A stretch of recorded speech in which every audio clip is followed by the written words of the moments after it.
बाप के घर से लिखा के आए थे ये लोग दुनिया में? कहां से लाके आए थे?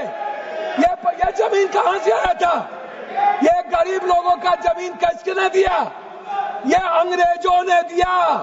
अंग्रेजों की दलाली की जमींदारों ने, अंग्रेजों की दलाली की राजशाहियों ने, अंग्रेजों की दलाली की अपने परिवार को पहुंचाया, तब जाकर के जमीन बने, तब जमीन गरीब के लिए थे।